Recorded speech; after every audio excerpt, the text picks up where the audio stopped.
Hello everyone, and welcome to the final presentation for this logic class. My group consists of Logan B, Irving, and Logan K, and today we will be discussing the Munk debate on political correctness. This debate has Jordan Peterson and Stephen Fry on the con side, against PC culture, and Michelle Goldberg and Michael Eric Dyson on the pro side. Political correctness is a term often used to describe language that tries to avoid any alienation or degradation to a certain group. An example is rather than using gender terms, many are now trying to make the switch to more gender neutral terms in order to accept everyone, no matter how they identify. The left uses this political correctness as a way to ensure that no one is dehumanized. Everyone deserves respect, and that is the goal of political correctness. The right, on the other hand, sees the language itself as what is alienating people. When trying to use new words, it's often hard for people to get it right away, and being reprimanded for not getting it immediately can lead people to abandon discourse. Unfortunately, the United States is having this problem right now. Rather than focusing on the goal of political correctness, they are using it as a right versus left issue. If we stuck to the original goal, everything would be fine. But many argue that people right now have to be hyper aware of their speech because it can get them canceled. Public figures are having to adapt, and those that don't either lose success or become martyrs for the cause. A perfect example of this is Dave Chappelle, where, after various transphobic remarks, he claimed to have been cancelled by the left, even though he never really lost any fame. Others, mainly on the right, saw his remark as brave and made him even more successful. While political correctness claims to argue for progress, the extent of that progress is really dependent on people to people. Michelle Goldberg herself, one of the debaters, says that she doesn't fully agree with everything that is politically correct. This is a rare instance where both sides somewhat agree, because Stephen Fry says he doesn't necessarily disagree with political correctness, he just doesn't believe it works. Some want more progress than others, even on the same side. This Munk debate often had many remarks that aren't helpful in the discourse and just seem like personal attacks. And unfortunately, it's a great representation of the state of language in the United States, where both sides of the political spectrum think negatively of people dependent on what side of the debate they're on. Often, this is reactionary, like how in the news, Bud Light put a trans influencer on a can, and immediately the outrage from the right was seen. People saw someone they disliked and decided to avoid the company as much as they could. It even escalated to destruction of property in stores, where people were seen destroying cases of Bud Light.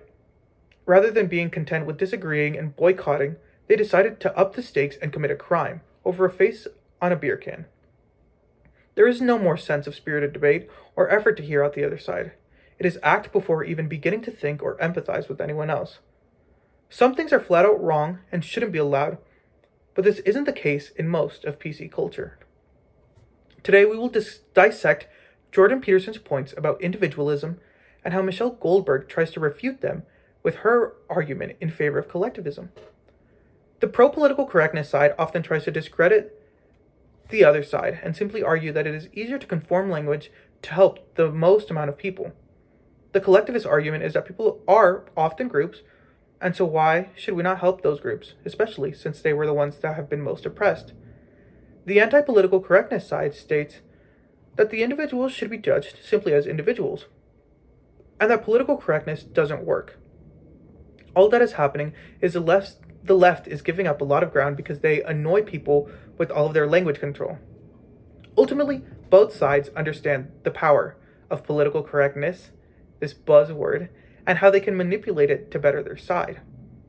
The left will try and conform to everything in hopes of bolstering their claims of progress, while the right will argue against political correctness in order to keep change to a minimum. Jordan Peterson first discusses that without narrative, we don't have peace. He then goes on to say that having all the details of an argument makes that argument complete. However, in today's day and age, especially in politics, more often than not, pride keeps both sides from including all information in order to gain an upper hand in any argument, thus composing incomplete arguments. Peterson also brings up some strong points around individualism versus collectivism.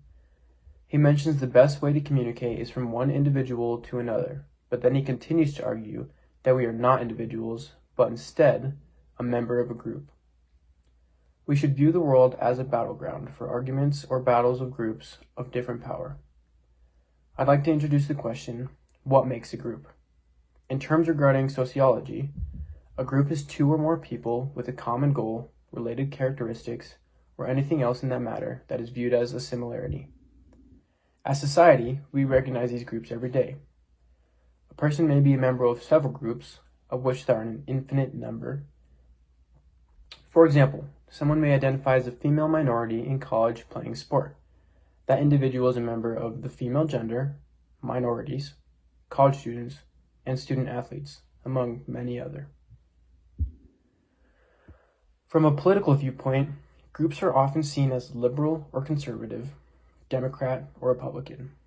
This relates back to Dr. Peterson's argument that the world is a battleground on which different groups of power are in a constant struggle. This constant struggle, need, or desire for one group to have power over the other is consistent with the fact that neither side is willing to include all the details of the argument at hand, thus making their argument incomplete and creating the need for the group being argued against to continue to argue, and vice versa.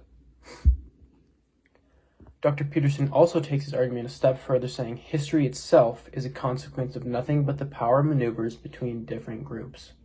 This notion of past, present, and future having no correlation to individuals in any manner provides evidence that there is no such thing as free speech. And quote, when you speak, all you're doing is playing a power game on behalf of your group. End quote. For one to be viewed as politically correct, one must provide all the information of the argument, whether they believe it or not. You will never be viewed by others outside your group as speaking or being politically correct because your statements will always be judged by those who have different thoughts or beliefs than your group. The part that fascinated me about this Munk debate was the pro side for political correctness. They uh they brought up very interesting points, very good points about why there needs to be political correctness, but I still think they lacked in their argument. Starting with Mr. Dyson, he started off his presentation or his speech by making jokes and stuff like that, and then doesn't seem very fitting because of how serious of a debate it was going to be. He brings up great points. Like he said, last time I checked, white folk invented race. It was an invention from the dominant culture that wanted groups at the behest of others. So he makes good points with that one. Also says, I believe in interrogation of knowledge based upon our understanding of the edifying proposition of enlightenment. At the same time, some people ain't as equal as others. So he's in the political correctness field, he's talking about race. And that seems to be the only part he brings up is how the white man has more power than all other races. And it is a big problem in today's society.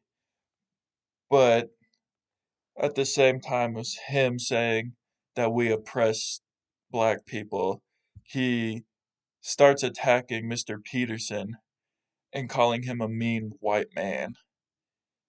So he's only playing in to what he wants to stop.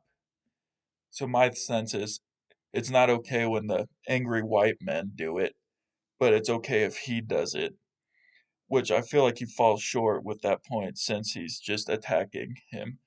Not to mention, that's a fallacy. It's the ad hominem fallacy, where you're not attacking the person's debate, but you're attacking the person himself.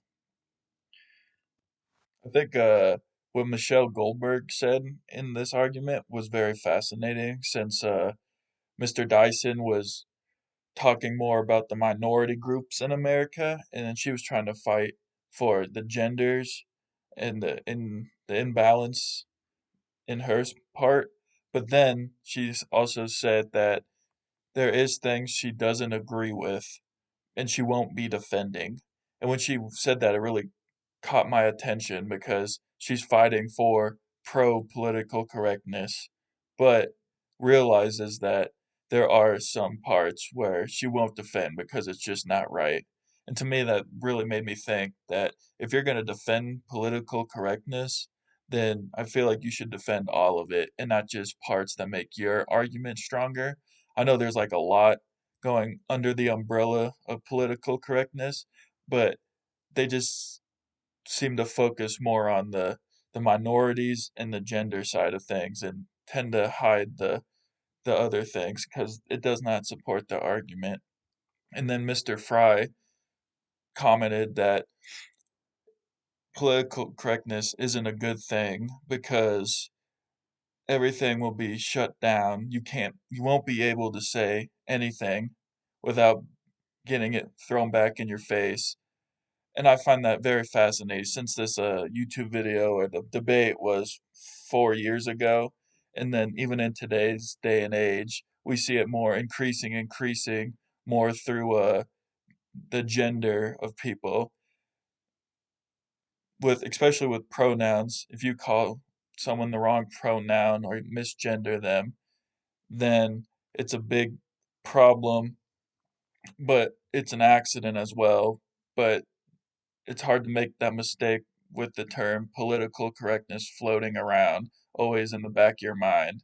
So he also pointed out that, so why say anything at all if anything's going to be shut down? And I thought that was very powerful because you see it today where you just can't say anything without someone correcting you or jumping down your throat about something. So I just thought it was not funny, but how correct it was in today's day and age, especially with gender, where you just can't say anything.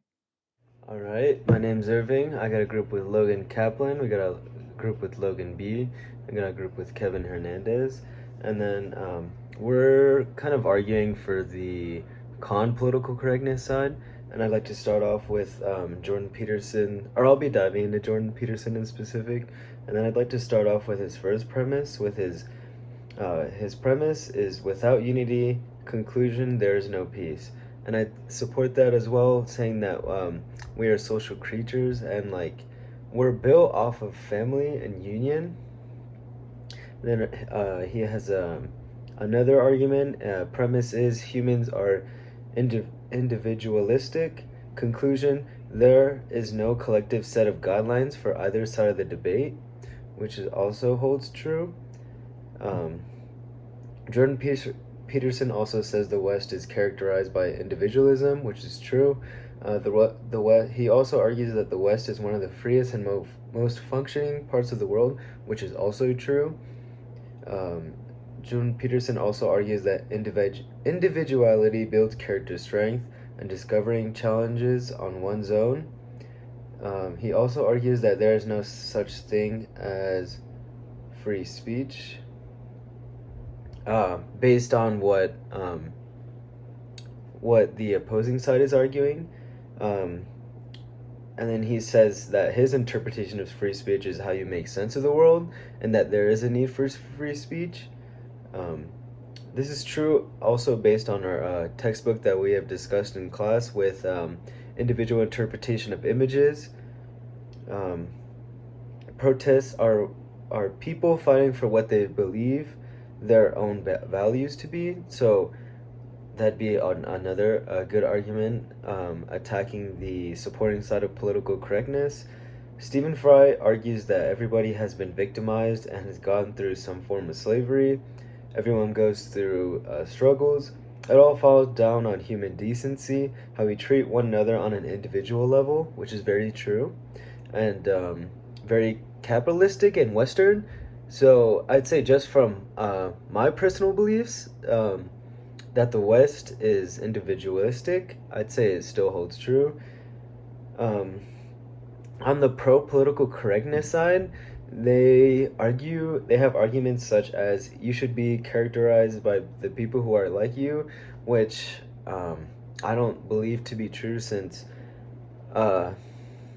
being born in Mexico and raised here, I don't really fall on like a certain ethnicity, although I personally like to identify as Mexican since I was originally born from there. So that'd be on an individual level, not based on what people see me as being raised in America. The pro-political correctness also argues that history is power maneuvers between groups, which is obviously not true. Pro-political correctness also argues that when you speak, you are just playing a power move from your group, which is not true. It could be the pursuit of happiness, the pursuit of something other than a group. Like, it doesn't have to be associated with a large community. The last thing that I want to say is that pro-political correctness argues that people, specifically women in this situation that Michelle Goldberg argues, is that women have not had the opportunity to see themselves as individuals. And my counter argument to that is that we should remember Rene Descartes and how he said that I think therefore I am, and I think internally that everyone really should have that belief that they are an individual and not part of a big group or circle, just from their own conscious thinking. So I think that political correctness is very wrong.